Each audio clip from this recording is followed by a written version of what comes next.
All right. Our final haunt of the evening was the Catacombs of St. Pascal. What did you think about this one, Laura? I was very, very impressed with this one. We've been to this one in the past, and I've liked it, but this year it was outstanding. It just even from the wait area, they have you in a funeral home, but there's a casket. Of course, there's nobody in the casket, but I was waiting, oh, gee, someone's going to jump out. But they kind of go over the rules and everything, and then you start the haunt. The haunt, I don't want to give anything away, but it starts You have to give some things away. Some things away. So we'll do a spoiler alert. Okay, spoiler alert. Woo, woo, woo. Spoiler alert. Yes. All right, yes. Cut, yeah. No, that was good. I'm leaving it in. No, the sound effects. This is a spoiler alert. Yes. In case Laura mentions anything. Okay.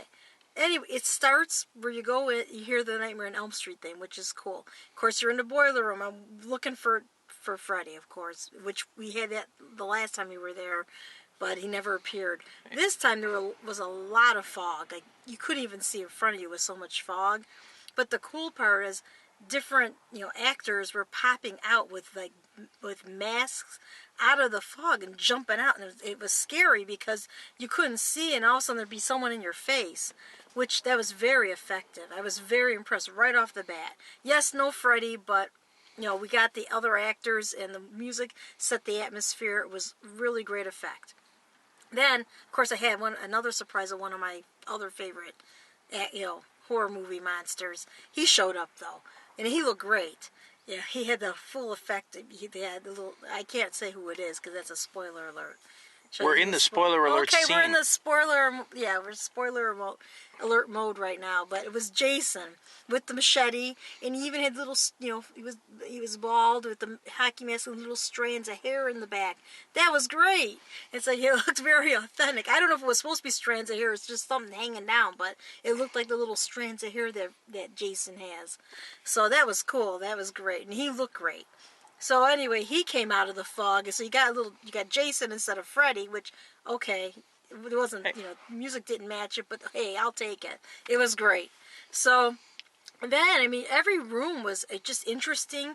The actors, a lot of younger actors, but they were great. They really enjoyed what they were doing. They were very effective, and every room was great. There was a room with mirrors with different, it was actresses, mostly girls in there, with different types of makeup.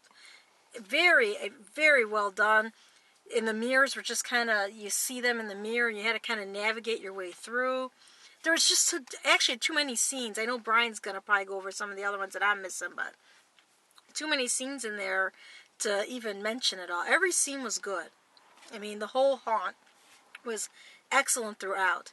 So I don't want to give away any more spoilers. I know Brian's going to discuss it, but Catacombs is a 5. St. Pascal, you can't beat this deal with the 3 with Scream Scene, Hair Raiser, and Catacombs with the $30 VIP. Because can't beat it. You can't beat it because you are getting quality haunts for a great deal. It's a great deal just for a low price.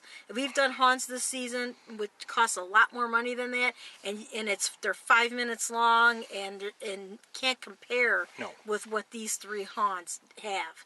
So this is, as far as value, these are like a really, really a good deal. So I'm gonna give Catacombs a 5. It was great. I really loved it. The Catacombs is a haunt that we, in various incarnations, have been going to for years, and we always look forward to it. It's fun. The only thing that we don't look forward to is the long line, and they do have a VIP option, so you can always purchase that.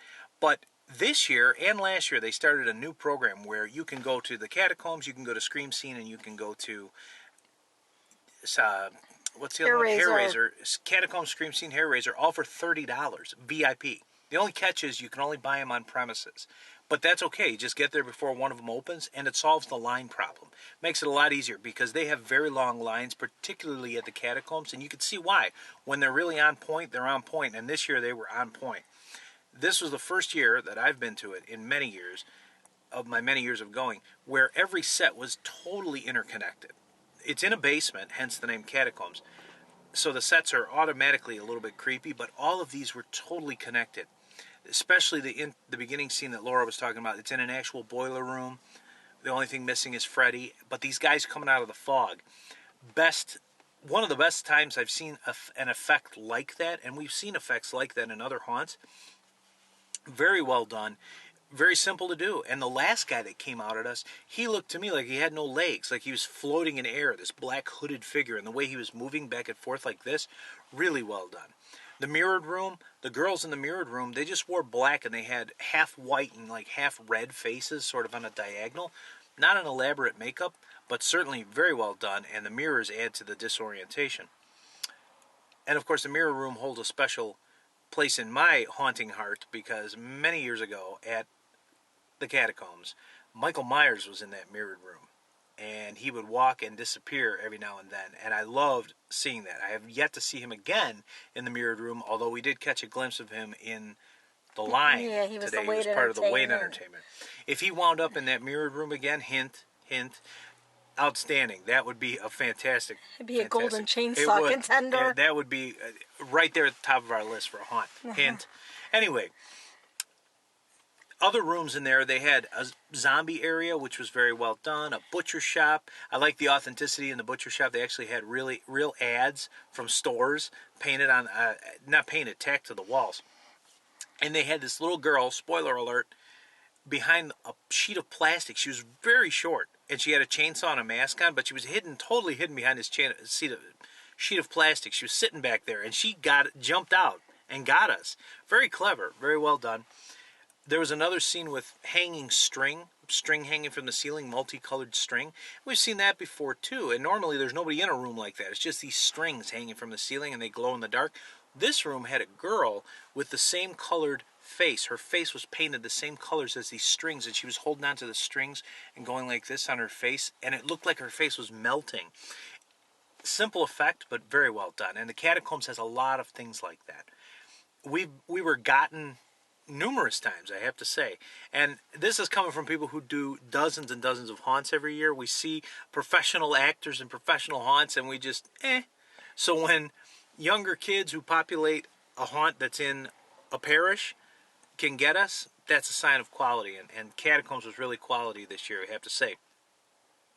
I also have to mention a snake-like guy who came down hallway, this foggy I corridor. Knew you would mention that. This guy, he was making sounds like a snake, and he was moving like this. Yeah, it was like a really cool effect when he was moving in the hallway with the lighting. And you couldn't see his face. He was lit from behind, and he'd come up to us and he'd go tss, like a rattlesnake. It was really, really good.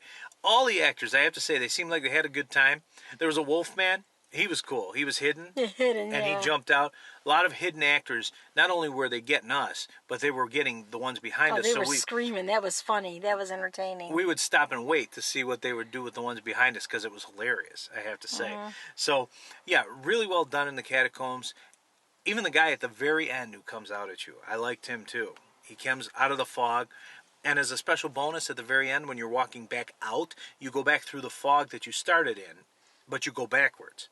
And right, the same and the guys actors are there, yeah. The actors are there, and they do the same thing as they did when you came in. So an effect that we enjoyed, we got to see it twice. So this is, I have to say, with the exception of the Michael Myers year, hint, this was my favorite Catacombs year of all the years that I've been visiting the Catacombs. It was great, so, yes. Excellent. 5 out of 5, great job, everybody there. Yes, very everybody, well including the waiting area with the girls telling the jokes and everything. It was entertaining from even before we even started the haunt. It was good start to finish. Yes, and to the girl in the waiting room, here's a joke for you.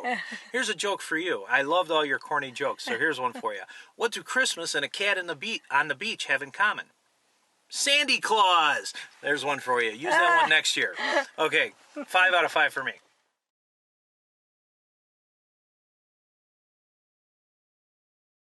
Yeah, I gotta get that out. Chocolate milk. Yeah. It's so good though. Look at my Nesquik. Oh my god. If you see Laura having trouble talking, you know what caused it. It was that, yes, Nesquik. So